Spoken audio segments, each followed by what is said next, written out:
Welcome to the John and Heidi Show podcast, brought to you by DirecTV, 1-800-259-7646. Also brought to you by RVRealtor.com. If you're buying an RV or selling an RV, check out RVRealtor.com and the Dollar Shave Club. Here's John and Heidi. Thank you so much for listening on a Wednesday. Hey, baby, how's it going? Super duper. How are you? Fabulous, fabulous. I got some fun stuff to talk about today. We'll start here.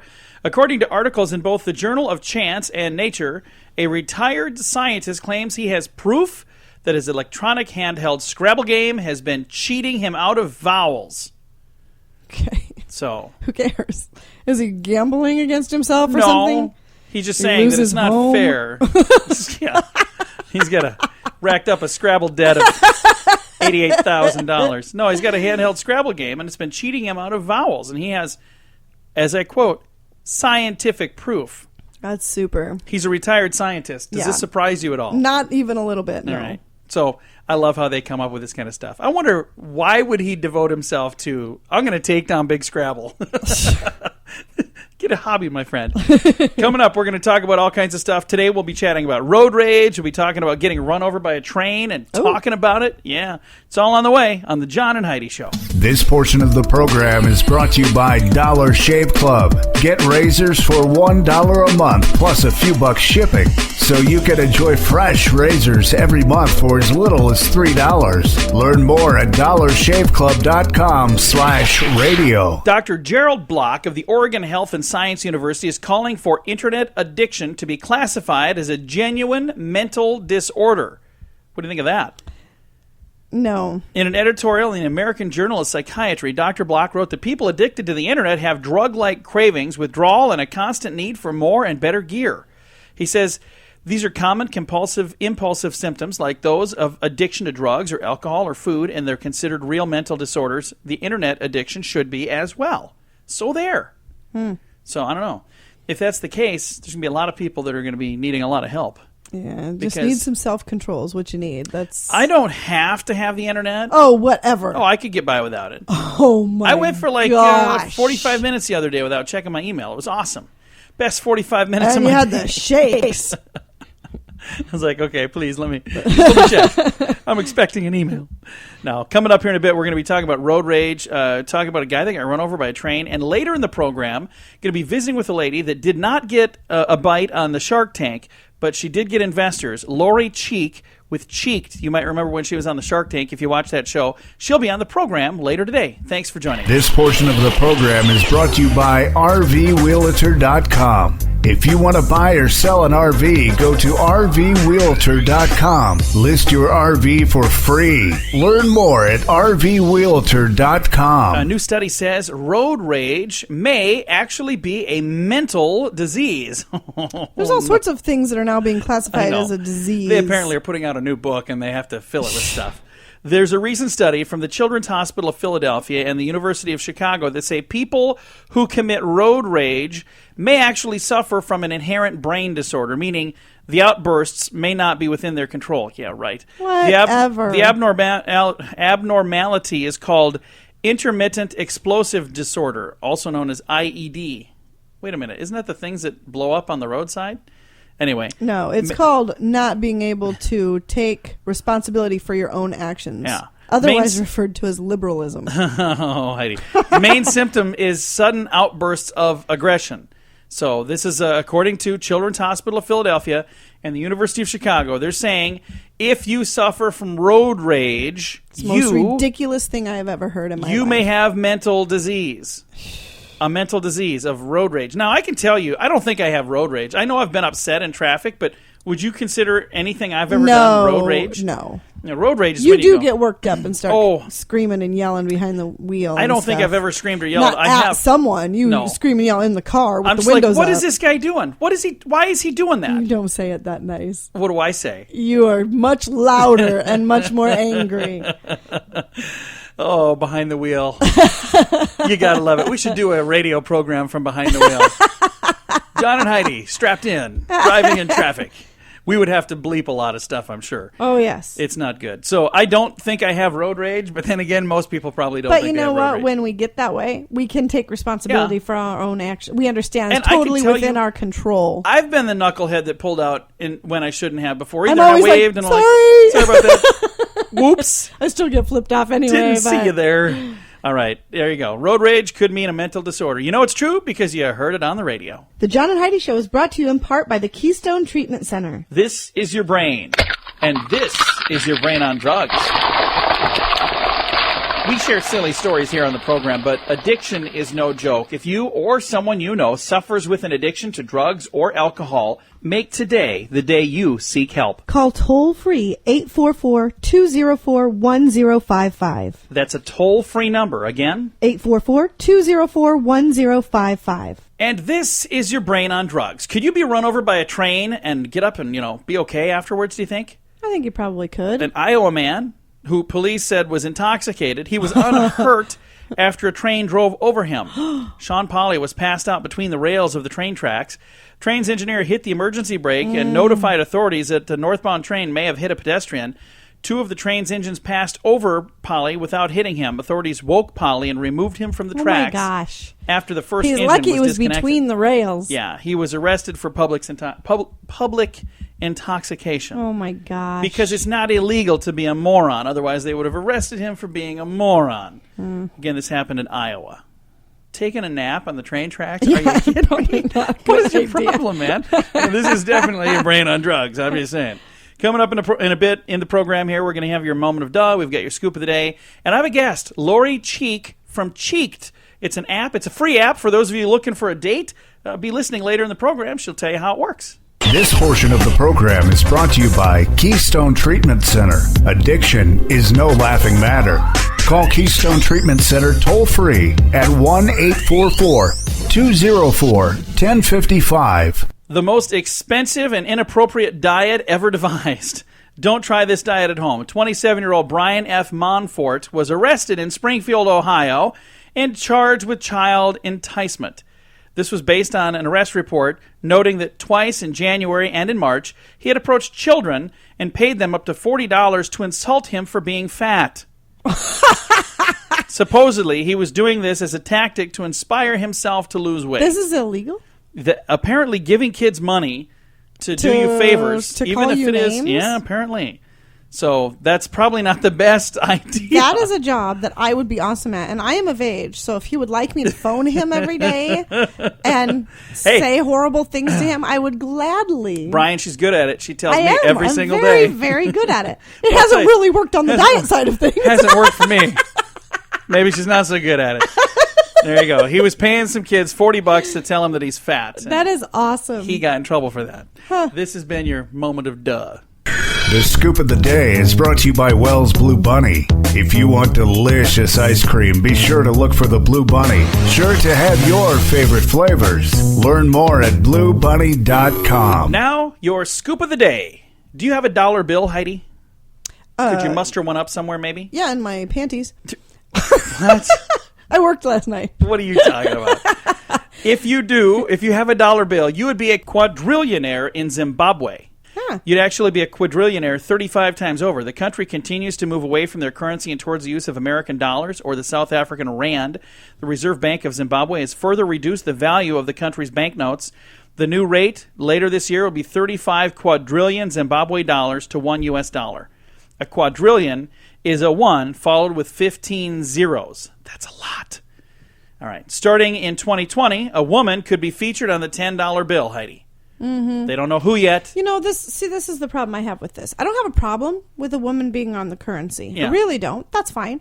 But wait until you have somebody for sure that's worthy before you make that They're change. just saying any woman. Any woman. And they're taking off Alexander Hamilton, really? He's the one that invented our monetary system, by the way. Right. So I mean, think of all the people to take off, there are several people who are on two different types of you currency. got Abe Why Lincoln not take away one of theirs? and George Washington. They're both on two. And Thomas Jefferson, if you count the $2 bill. Anyway, I'll get back off my soapbox because I don't agree with that. It has nothing to do with it being a woman. I'm like, pick somebody. We've had women on first. our currency. Yeah, I'm sorry, Susan B. but Anthony. yeah, I mean, we still have Sacagawea. Don't even get me started on it. It's Lady ridiculous. Liberty. All right, moving back over here. A town in Virginia has voted to fine anyone using profanity in the public the sum of $250. So that's in Virginia. As we make our road trip later this year, I would be. we're going to definitely have to avoid that town. What is wrong with you? An Iowa man was arrested after he told police he was robbed by somebody after he himself robbed a gas station. So, robbed some. So, where'd you get the money? Well, I robbed the gas station up the street, then they robbed me. A research team says that it might be on the right track for finding a cure for baldness. Good news for Charlie. Yeah, I don't know what the cure is. Hey, in the story of Walt Disney's Pinocchio, the boy's puppet lies are revealed whenever his wooden nose grows. Since then, a growing nose has been synonymous with being caught in a fib. Turns out that the idea isn't too far from the truth. Researchers at the University of Granada in Spain found that when people lie, their noses and orbital muscles become hot. It's a condition they call the Pinocchio effect.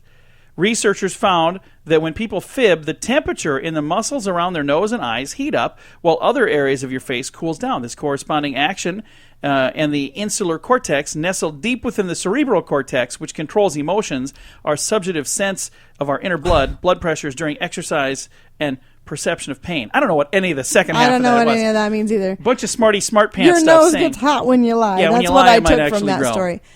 That is actually fascinating. It is. And it's fascinating to me that it's called the Pinocchio effect. What an amazing coincidence. That's awesome. According to a new study, rich people pay less for car insurance than poor people. Wouldn't it make more sense for that to be the other way around? I don't know. According to research, writing down your negative thoughts and tossing them in the garbage can could erase your bad mood. Ooh. So next time you're having a bad day, write down all the things that are making you mad, crumple them up, and throw them into the garbage can. In one of the experiments, 83 people were asked to write things down and throw them away, and the result, people who kept their thoughts were more likely to have bad notes, more likely to still have their notes that were bad, and those who threw away the negative notes felt better. So there you go. But then you'd be all upset that your paper budget has gone through the roof. You might need to write smaller. All right. Our strange law. In order for a pickle to officially be considered a pickle in the state of Connecticut, it must bounce. If it does not bounce, it is not a pickle. It's still a cucumber.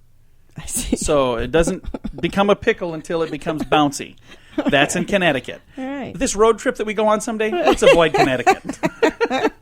I'm just kidding. There's nothing wrong with Connecticut. Thank you so much for listening to the John and Heidi Show on a Wednesday. This portion of the program is brought to you by RoughToughKennels.com. Dog kennels and accessories sent to your front door wherever you live. Your dog deserves it. Learn more at RoughToughKennels.com. Thank you so much for listening on a Wednesday. I've got a special guest on the telephone line, one of my favorite shows to watch because I love entrepreneurs and I love cool ideas. I love watching Shark Tank. And it was a few months back I watched this program and I saw this young lady come on with an idea. LoriCheek has an app called Cheeked. Now, you didn't get an investor on the show, did you, Lori? No, far from. They weren't really very nice to you, were they? They did not love me. They didn't love you. Well, I think you got a neat idea. And the good news is, after you left the Shark Tank, you did okay, didn't you? Yes, I came out, I think, even better than I would have if they had given me money. There you go. And you got a partner that you're working with now that's not mean to you said. Yeah, he's really nice. Very, very cool. He might not be a billionaire from L.A., but he's a nice and helpful person. Very good. Now let's talk about the concept and the app Cheeked. What is the whole idea behind the whole company? What was the concept? Yeah, so initially I wanted to make kind of a real-life dating site. So these people that you spot at a bar or on the sidewalk or at a cafe or the gym, it's just places where people don't have the guts to walk up and say, hey, I want to take you for coffee. So I invented a dating business years ago after having a career in architecture and design for 15 years that basically works like you would have this deck of dating cards, not business cards, but you would flip these cards out to people and they had a code on it and a funny pickup line, and the recipient would type in the code at cheek.com and find your profile. So that's what I pitched to the Sharks, and they told me to go back to architecture. And after that, I ended up getting this new partner on board who's helped fund and facilitate the new technology behind my old idea.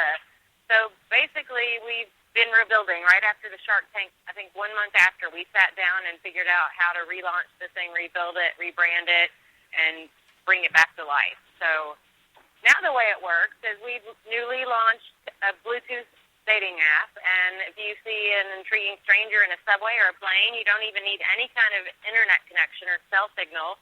If your Bluetooth is on, it's going to tell you someone within your filters has come within a 30-foot radius of you. So this is someone you're running past on your morning jog or at the cafe or the gym. Your phones will connect, and then you can start chatting if you both decide that you want to get to know each other a little bit more. That's really cool. So you have it set up now where I go on and I maybe like some different people, and then if I, in the real world, get anywhere near them, my Bluetooth on my phone will tell me, hey, somebody that you actually like on Cheeked is in your radius. Well, you don't like them first, so you don't have a community of people to search through, because then it's kind of back to online dating again. Sure. And I'm all about creating these connections in the real world. So if someone's across the street from me and I'm looking at them now, if they're single, they might pop up on my phone, and I could say, like, hey, let's pay attention, look up. The love of your life could be standing right in front of you when most people are looking down at their phones. Very cool. Well, that's neat. So the new version of Cheeked, is it available now? Is it in beta testing? Where are you on the project right now, Lori? Yes, so we were in beta for almost 7 months, just, ironing out all the kinks, and we went live, graduated out of beta 2 weeks ago, so it's downloadable on the iTunes store, and next step will be Android. But for now, all those people are just going to have to remain hopelessly single until we get the app launched on Android. They're going to stay single until you get to them. So now, how does this work? If I go on the iTunes store, what do I even look for? I'm not an app guy, so I don't know how this stuff works. But what do I search for in there? Yeah, you just search for the word Cheeks, like Cheeks on your face with a D on the end, and then it shows up on iTunes. You press download. It's a free app, and you connect with Facebook, and then you just go about your day, and our phone app kind of becomes your new wingman. You don't even have to do anything. So it's free? It doesn't cost me anything to get the thing? No. Wow. That's really cool. Yeah. Well, Instagram has a great free app that got bought for $6 billion. So yeah. Well, that's the idea behind having free apps. Lori, I'm wishing you all the best. LoriCheek, inventor of Cheeked. Like I said, she was on Shark Tank. When was that you were on the Shark Tank? Was that 6 months ago? February 28th, 2014. I will never forget. Oh, I'm sorry. I feel like I'm bringing up bad memories here. It seemed to me maybe I just watched it later. I think I watched it 6 months ago. But it's fun. It changed my life in the best way ever. I didn't care how bad that show went. I wanted it to go on television so the world could hear my idea, and they did. Well, and I'm glad that somebody thought it was a good idea, and I'm super excited for you. And I'm going to send folks to that app store and see if they can download the free app and find the love of their life. Please do. Thank you so much. Thank you, Lori. Again, LoriCheek is the CEO of Cheeked. You can find that app in the Apple App Store under Cheeked, CHEEKD. Go check that out. Download it. It's free, and you might find the love of your life like I did. Mine's Heidi, and she'll be back in here with me in a bit. Thanks for listening to the John and Heidi Show on a Wednesday. This portion of the program is brought to you by carsforsale.com. If you're in the market to buy a car, truck, or van, find thousands of vehicles to choose from at carsforsale.com. Today is a very special day, Heidi. You know what today is? What is today, John? Today is Wednesday, the 15th day of July. It's also Get to Know Your Customers Day. It's Hot Dog Night and World Snake Day. So we got all that going for us. We're going to celebrate with hot dogs or We're snake? having hot dogs tonight. How about snakes on the grill? Huh? I sure hope not. Hey, I got a story here since I got a second. There's not a lot going on today. There's a lady that tried to kill her husband 7 different times now. She poisoned him once. Another time she hired a hitman. Then she dropped a radio in the bath. She even shot at him during a hunting trip. God. That's all over now. She says, now I want to resume my happy life with my loving husband. Only problem is these darn police won't leave me alone. And the loving husband isn't at all concerned, watching his back, looking over his shoulder. I would be quite concerned. 7 times he was almost whacked by his own wife. That is nuts. So there you go. Get out there and celebrate today, and have a good day, because you never know. It could be the end, depending if you're married to somebody like this. It is a special day. It is the 15th day of July. Thanks for joining us on a Wednesday. This portion of the program is brought to you by StoneGroupArchitects.com. It's more than a building. It's design and function working together. Check out the project portfolio at StoneGroupArchitects.com. In the Mexican state of Chihuahua, it is illegal to give your kids a ridiculous name.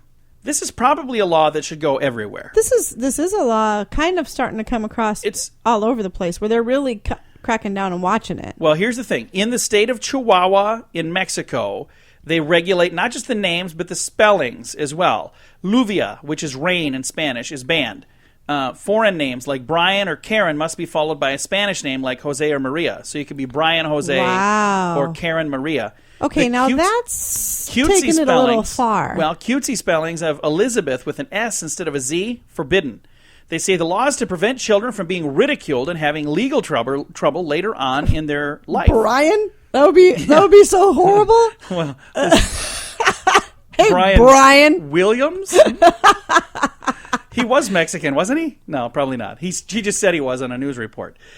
Over here, this brings me to a kid in Vietnam first of all that stuff we talked about a moment ago was in Mexico. Right. But this young man was born 19 years ago in Vietnam. Finally, at age 19, his parents are saying that maybe we'll let you change your name. His name at birth was Find 6,500. That's his name. What does that mean? He was named that because in 1999, when he was born, local government officials tried to persuade him to change the name, but he was keeping the name because that's how much the amount is that you're forced to pay if you have more than 2 kids. He was child number 3. So they already had 2 kids. Oh, fined, F-I-N-E-D. Yeah, so they were fined $6,500. Wow, so they named their child fined $6,500. He's been teased by classmates. Oh, I'm sure. And poor finally, kid. he's 19, and now his parents are finally saying, okay, we're going to let you change your name to Mia Hong Long. Oh, yeah, that's much better. I think that's the one I would start with if I wanted to get changed. Mia Hong Long, which means golden dragon. So I don't know. Anyway, if you're having a kid, just think about their life, not just how cute you think the name is. Think about them growing up with that name. Why would you give your kid a revenge name? That's awful. That doesn't make a lot of sense. Coming up, we've got the sweet smell of success. That's on the way. I'm smelling something anyway. It's coming up in a bit on the John and Heidi Show. This portion of the program is brought to you by DirecTV, 1-800-259-7646. Also brought to you by RVWheelator.com. If you're buying an RV or selling an RV, check out RVWheelator.com and the Dollar Shave Club. Here's John and Heidi. The smell of success. That's what you smell when you open the door of a Rolls Royce. If you own a Rolls Royce, apparently that's important. They want that new car smell. I know my Rolls Royce smells but really like what success. They're looking... Your what's that? So my Rolls Royce smells like success. Does it really? It does. You have a Rolls Royce? No. I have some Rolls Royce air freshener. Ah. And I spray it in my... I have some 1982 rolls. Chocolate-covered rolls, and I'll eat them with a guy named Royce, I guess. They want the old car smell is what they're looking for. They're complaining that the new cars don't smell like the old Rolls-Royce cars. The culprit is the new production techniques. Rolls-Royce owners have put up so much of a stink that scientists are creating a chemical solution to mimic the smell of an older Rolls-Royce, and they'll be spraying it in the cars. That's awesome. When you're buying your car, and if you take it in for repairs, a little more old car smell. You mark my words, I will own a Rolls-Royce one. I'll mark your words. I will. I absolutely will. You let me ride in it? Well, if you're not stinky. So in other words, no. Don't want you ruining my smell of success. Well, we're going to talk about the snack food diet. That is on the way. Thanks for listening to the John and Heidi Show. This portion of the program is brought to you by GunUp.com. If you're a gun lover, you'll be in heaven at GunUp.com. Built by experienced military veterans, shooting sports competitors, and publishing professionals. They have awesome stories and articles that are read by millions of gun enthusiasts. Check it out at GunUp.com. This might just be a diet I could even do. A new study seems to indicate that keeping junk food in your house could help you eat healthier. So far, I'm calling a big old BS on this. But let's read it just to humor them. Forget banning chocolates and chips and bad-for-you snacks from your cupboards when you're trying to eat better. A recent study says that keeping junk food around could help you maintain self-control. Yeah, that is not true. Researchers argue that putting tempting treats directly in front of you will help you better control your desire for them. People feel empowered knowing that they successfully resisted a food versus just feeling that they're deprived. It's, feeling deprived and knowing that you overpowered it. Problem is, I don't overpower it. Exactly. I eat the entire bag of chips. And then later I say, probably shouldn't have eaten those. While I'm opening another bag of chips. How's the diet going so far? Yeah, I've gained 8 pounds. It's not going so hot, really. All right. Thank you so much for listening to the John and Heidi Show on a Wednesday. This portion of the program is brought to you by Dollar Shave Club. You can get razors sent to your door each month for just $1 plus a couple of bucks shipping. It's an amazing deal. Log on to dollarshaveclub.com/radio to learn more. That's dollarshaveclub.com/radio. Now, back to the John and Heidi Show podcast. Excuses. It's amazing what some people will say to try to get out of a speeding ticket. Philadelphia's highway patrol officers hear all kinds of excuses, and I've got some that were posted online. None of these worked, by the way, so don't use these. A man told an officer he was rushing to the hospital because he was stung by a bee and he's allergic. And he said, "There's the bee right there." And he pointed to a bee on his dashboard that was dead, but not only dead, he'd been dead for a long time. When did you get stung? Last month you were stung? Another officer stopped a man doing 80. He asked the driver whether he had seen the speed limit signs. The man responded, "I went by him so fast, I must have missed him." All right, another man was going on I-90 and was stopped near Washington Avenue doing 79 miles an hour. He said, "My engine misses. I'm trying to clean out the carburetor." Oh, he good told Lord. the officer. For good measure, he said, "If I don't go this fast, my car won't go at all." That's probably not a good plan. No. All right, next one here. A guy was pulled over for speeding, and he said, "I'm due in traffic court." And he said, "If I'm late, they're going to enforce the bench warrant." So he's saying, "I need to get there. I'm such a bad driver that I'm probably going to be arrested. You might be the one that arrests me, actually." All right. Another officer was told a speeder that the speed limit on the expressway was 50. The driver responded, "Officer, where have you been? It's 65 now." So he was trying to convince the officer that he was wrong. Yeah, that probably didn't go so well. One speeder simply said, "I'm trying to beat my wife home. Don't ask." I'm sure that was not a good situation, whatever that was And about. my favorite on the list has to be this one right here. An elderly person was stopped. He was doing 73 miles per hour, and the officer told him, "Sorry, I'm going to have to give you a ticket." The man said, "Well, is there at least a senior citizen discount?" That's wonderful. That would be me when I get a little older. All right, coming up here in a moment, we're going to be talking about your IQ, and Heidi is going to go online and take her IQ test right now. I already took my test. I'll take it again if you want me to. And if you want to take the IQ test with us, I'm going to give you the website right now. You don't have to, but if you want to, free-iqtest.net.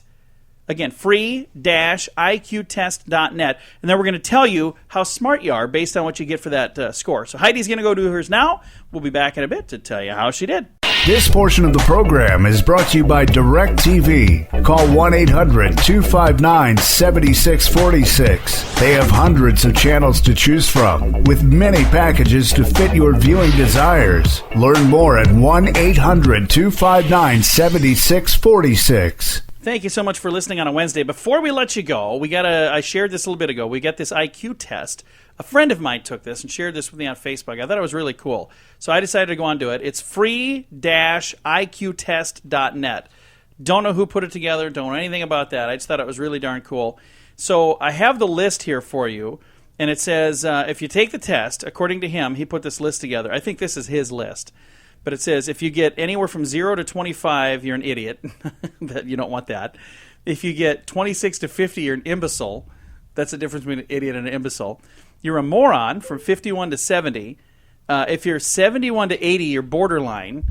81 to 90 is dull. And then finally, 91 to 110 is normal. That's normal. And then superior is 111 to 140. Genius is IQ of 141 or higher, according to his list. Mm-hmm. And he was super excited because he was 147 or something like that. Mm-hmm. So I had to take the test. Guess what I got? Oh, I can tell by the smug look on your face that you think you're a genius. I thought it was really funny. I got a 174. Okay. So I clearly cheated because there's no way I'm really that smart. What did you get? I got a 98. I am normal. So you're normal. Well, according to mine, it says I'm a genius. But I do have to say, about halfway through, I was like, this is stupid. And I just started filling in dots. Pretty much the same way I graduated high school. You were an underachiever, Heidi. Yes, I am. Now, I have a funny story. We read a story on the program. No, you know what? I would like to share this one, Mr. Genius. Well, I just think it's funny because we had a story. He was like, I would really like to know if I am a genius because you are a genius in your own mind. Well, always have been. There was a 5-year-old kid that's in Mensa. So obnoxious. Youngest genius in the world. He's wondering, could I be in Mensa? Am I a genius? So he goes on Google. how do you know if you're a genius? And Google comes back and says, did you mean genius? I was like, that's how you know. True story. Hey, if you would like to know if you're a genius, even if you can't spell it, go to free-iqtest.net. Time to say goodbye, Heidi. Goodbye, Heidi. Goodbye, everybody. Have a great day. Thank you so much for joining us on a Wednesday. You're listening to The John and Heidi Show. Time now for the bonus break. Only available here on the John and Heidi Show podcast. And your bonus break is brought to you by the Dollar Shave Club. You can go there if you want to be awesome. You can get your razors, and they'll bring them right to you. Go to dollarshaveclub.com/radio, and they'll send those razors to your door for $3 a month. It's actually $1 a month for the razors, and then $2 a month for those people driving the trucks that bring them all the way to your house. I mean, that's a pretty darn good deal. Bring it all the way to your house for $2 a month. If you'd like to know more about the program, if you'd like to know more about the razors, if you'd like to know more about anything, just go check out dollarshaveclub.com/radio. Now your bonus break. Got a couple things here. Look at this. I've got these little things I've been saving. Right. Little stories. This is from the other day, and I never got around to it. In Amarillo, Texas, police say Joshua Glenn Smith stole a pickup from an alley and collided with a car after driving away. After a blowout and a near crash, the truck smashed into a light pole. Then he crashed into a bridge pillar. Whoa. The truck then collided with a vehicle on a frontage road. Smith tried to keep going, but lost control of the truck and veered into a parking lot of a new Wendy's, smashing into another vehicle. A crowd of about 20 people chased Smith around the restaurant. They tied his feet with a garden hose and handcuffed him. So this guy... That's a bad day right there. That's a really bad getaway. He stole a pickup truck and then had all of those accidents before he got away. He didn't get away because he's not doing too hot. That's a fun story. See, I didn't want to throw that away. And then I had a couple others over here. 10 days after a Grandview, Missouri family's home was burglarized, thieves returned with one of the most prized possessions. This is a heartwarming story, Heidi. Fox News says that Chris Owsler and his wife returned from work to find their TV and their computer and their tablet and their jewelry and other things stolen. Aww. The thieves also took a box of medals that Owsler's grandfather received during the war. However, a week later, Owsler returned, and the medals were sitting in a bag on his back porch. Oh, that's nice. He said, I'm really happy that I got back the one thing that cannot be replaced. How awesome is that? That is pretty awesome. So you got a burglar right there that apparently has a little bit of a conscience anyway. Because they're going, well, I'm not going to bring back the flat screen TV. And what are they going to do with those anyway? Nothing. Exactly. So might as well return them. Oh, what that else was nice. Do we have time for one more thing here? Sure. All right. In 1996, a Wisconsin man who led police on a 10-mile-per-hour car chase on a tractor, he had been jailed for a year. Carl Tucher was chased after being spotted driving from a car park. What is a car park? A car park is a parking lot? Is a parking lot in England. Officers tried to get him out of the tractor at a traffic light. He tried to run them over. Janesville residents began to line the route of the chase, and then some people took photos before the driver eventually stopped in a church parking lot. He then told officers that he stopped at the church because he didn't think you could be arrested there. So he thought, hey, this is like Ollie Ollie Oxenfree. You can't arrest me at a church. Oh Sanctuary. My gosh. Yeah, that is not the way a church works. Yeah, so he clearly didn't know what he was doing. So that was from 1996. Why is that story just getting to me now? I have no idea. I've been holding things for a while, but not that long. All right. I'm not going to waste any more time because we got stuff to do. It's a Wednesday, and there's important things. I don't know what any of those things are, but we got stuff. We got stuff. We definitely do. So your bonus break has been brought to you by the Dollar Shave Club. Learn more at dollarshaveclub.com/radio.